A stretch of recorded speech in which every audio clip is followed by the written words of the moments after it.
bounce.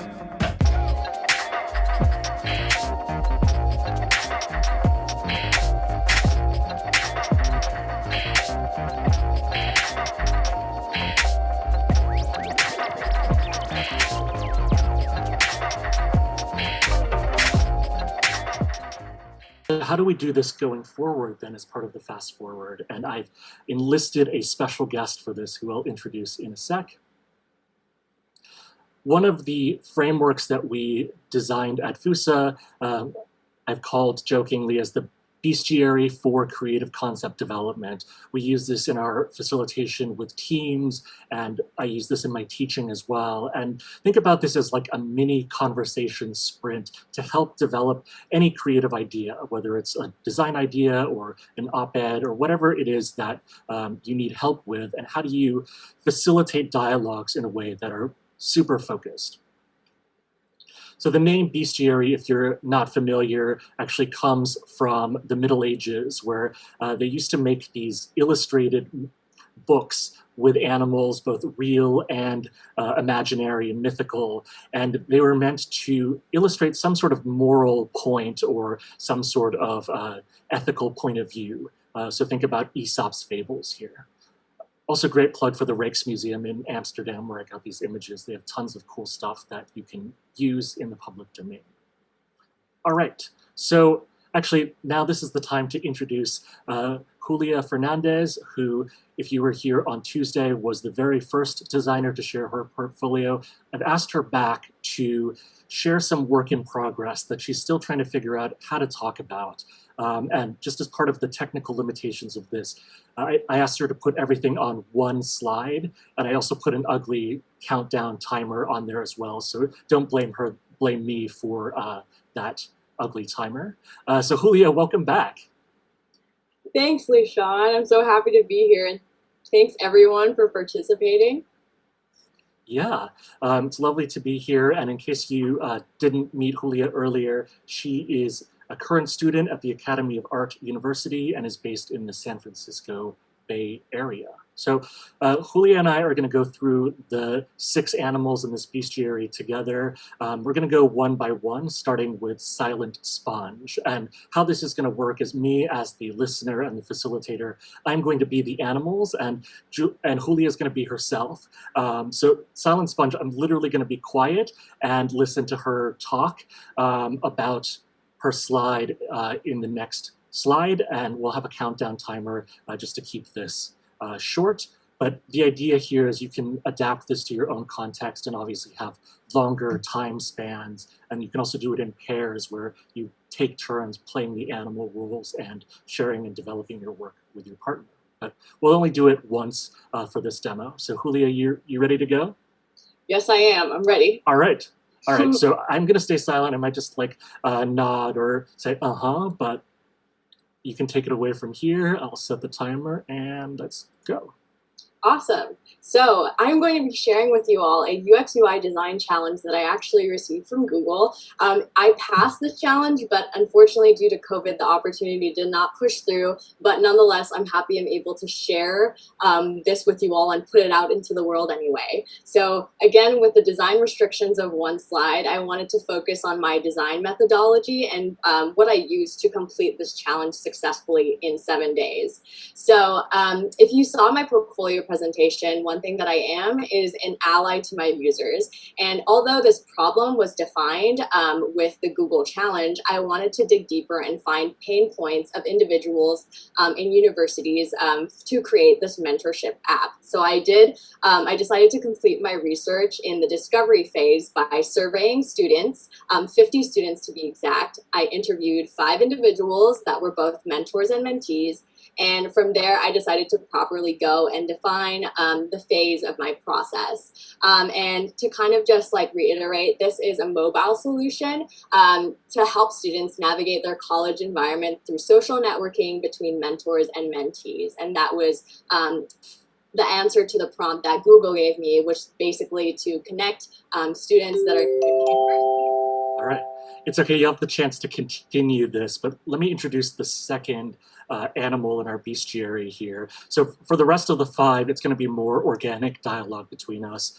I'm going to primarily be in paraphrasing Parrot mode, trying to make sense of what you've already told me, but also making sense, trying to paraphrase what's on the slides, and then you'll fill in with making sure that I either got it correctly or please correct me if I get it wrong. Sounds good? Sounds great. All right. Paraphrasing Parrot mode. Let's go. So, Julia, what I heard was this was a design challenge from Google over 7 days. It's something you can share now because it didn't pan out due to COVID. And you talked about being an ally to your users. Did I get the front matter correct? Yes, that is definitely correct. And the other part that I stuck out to me worth paraphrasing was I heard you were saying you needed to define your process. And so was part of this about creating a process for yourself of like how you work as a designer? Did I get that right? Yes, no, that's definitely something to take away from what I said. And I think that because this was the first time I was given a challenge with such limited time, I wanted to highlight the fact that I have a very methodical approach to a design challenge and any design challenge that is given to me. So that is the reason why, and that's why you're correct in saying that I wanted to really highlight my design methodology. Great. And if I'm understanding and paraphrasing this slide correctly, you did surveys with 50 people, and then was it 5 interviews based on the 5 circles that you have? Yes, that is correct. Those are my dear friends that did help me get this project done. Great. All right, so that's paraphrasing Parrot. Again, we're going through this super fast just to demonstrate how this is going to work, and hopefully this is helping Julia as well. But again, in real life, you can do this for 5 minutes at a time or longer, so you really have a chance to go deep into understanding. All right, so the third animal here is probing puppy, where I'm trying to go deeper into my understanding. I paraphrased, I got some feedback from Julia about whether or not I understood or read something correctly. Now I want to go deeper into maybe stuff that she didn't say already, stuff that's not on the slide to better understand what's going on and understand more about this project. Okay, ready for probing puppy? Yes, I am. All right, let's do it. So probing deeper, I'm curious what you mean by social networking between mentors and mentees. So that's a really great question. Essentially, I wanted to create a solution to connect mentors and mentees, and I thought what a better way to do that than creating an app that is like a social media platform between mentors and mentees. So a part of my solution that you see in the deployment aspect, as well as obviously in the hero photo, is the social media app that I devised to connect both mentors and mentees. And how did you envision this being like a standalone app, or would it connect to something that was like already a single sign-on from campus or existing social media platforms? Right. So I actually was thinking about this really hard because, again, I only had the constraints of 1 week, and I thought I'm going to choose the answer of having a standalone app. However, I wanted to make sure that this app was something that's familiar and easily navigatable for students and people like me. So if you can see on these deployment application screens, I actually use different UX and UI patterns from apps that I personally use with social media, like Snapchat with the stories, Pinterest with the menu, and so on. Great. Thank you. Again, I feel like we've barely scratched the surface, but Julia, thank you for playing along with us just to demonstrate how this could go if we had more time. So probing puppy, now I get to be suggestion squirrel and give some suggestions, and you can respond to them. I'm going to have the final 3 animals have me speaking a little bit more, so let's see how this works. So, all right, ready for suggestion squirrel? Yes, I am. All right, let's do it. So my first suggestion is, well, I guess what this reminds me of a little bit is like other forms of matchmaking, whether it's like Tinder or dating apps. And like, so my suggestion is trying to figure out how this is like different and not kind of potentially sketchy or like misinterpreted as something like this. And also like defining who a mentor and a mentee is. I didn't understand before if it was like just peer-to-peer between students who are maybe like sophomores and juniors, freshmen and seniors, or if it was like with teachers and other folks. Actually, I know this is more probing puppy, but did you have some clarification on that? Yeah, actually, so when I saw the problems in the both the interviews and surveys, one thing that connected and people wanted to see more with these mentorship opportunities is people being paired by interests. So if you see in my first deployment screen, I actually devised this whole onboarding process in which the mentors and mentees are able to search for hashtag interests, so that way in their onboarding process, they can be paired with people that are more likely to be a successful match with them. Alrighty, thank you so much for playing along with Suggestion Squirrel there. Again, this would happen over more time in real life. Now we're at the Disagreeable Donkey, so I get to play Devil's Avocado a little bit.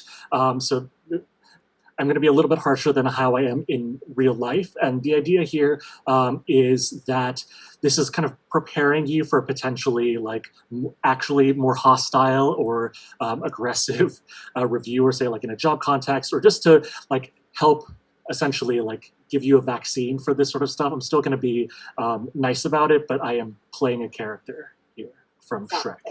All right. So, ready?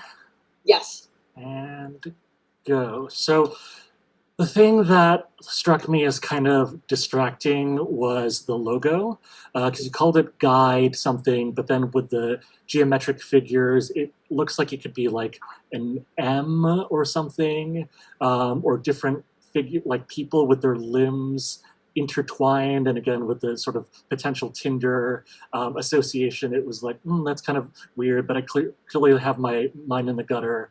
But also, like, it might just also be like an octopus, so I'm not quite sure how the guide part of it, I think I get the connection there. Yeah, and feel free to jump in as well. Yeah, no, actually, that's actually a really great point. So initially, this project to me was actually mentor you. That was the initial idea. So when I devised all my sketches for branding, I came up with this really interesting M. And I thought it would be really cool to have people be a part of that logo. However, as things kind of went along, I saw that the M's were actually two U's. And I really wanted to kind of play with words. And when I, sell this app or like, try to talk about it to people, I'm just like, this is an app to guide you. Yeah. So now the buzzer has rung, so I can be out of character. But I think I'm more Disagreeable Donkey maybe to the folks who gave you this brief, in terms of like you had a week to do a lot, right, of creating an identity, to do research, to do like user flows, and then a whole UI kind of thing. So you did great here, but I think part of it too is like sometimes you'll have things that are like the low-hanging fruit of where somebody might nitpick at it. So that's kind of where I went when I was in character. Yeah. All right. Finally, last but not least, we have the Affirming Anteater, so I can try to undo some of the potential psychological damage I've just inflicted upon Julia here. So I'm just going to be affirming for 1 minute and 20 seconds, and Julia, you can respond however you'd like. So I think I already started being affirming earlier, but I don't think there's a cap or a ceiling on that. But like I said, this is tremendous amount of work in a 1-week challenge that you were given, in terms of the brand identity, the naming, the research, the sketches and the flows, and also my slightly mean rule about the one slide thing to make this timer thing work. The other affirmation here is like, I like the rhythm and hierarchy here. Obviously it's a lot on one slide, but I could see this, if this were like a website or something, I could see this working as part of maybe, with more white space, being part of a case study of like, and then adding more copy, obviously, if we're reading it and you're not voicing it over. Thank you so much. No, I really appreciate it. And I definitely think that, like all projects, I look back to it This was 5 months ago, and I already see there's like so many things that I wish that I could improve on. And I really appreciate that, like, you, at a first glance, were able to see those like strengths, and it was definitely interesting to figure out how to distill this project in one slide. So I really appreciate your affirmations. Cool. Perfect timing. Well, thank you so much again, Julia, for playing along with this for this demo. So again, to recap here, we had Silent Sponge, Paraphrasing Parrot, Probing Puppy, Suggestion Squirrel, Disagreeable Donkey, and then the Affirming Anteater. And again, you would do this for longer each time, and then maybe also switch up and have partners if it were peer-to-peer and you were giving each other feedback. So this is something, feel free to adapt to your own context, but the idea is how do you focus feedback and really forward conversations because we have a timer ticking down and allows us to focus on, like, are we trying to be critical, or are we trying to be affirming, and helping us separate that out, if that makes sense. Any final thoughts on this process since you were just thrown into it? I honestly had it was a really good exercise. I feel like a lot of the time I have problems as a designer just being able to distill and summarize my work. And I definitely think that, honestly, this could be a tool that people use to kind of prepare their portfolio, like portfolio slides or their screen. I definitely think that this in itself could be a really good exercise. But overall, this was an amazing, amazing week that just passed by. And I just wanted to thank AIGA for like allowing me to be here, and for you to like choosing me to be here again. It's super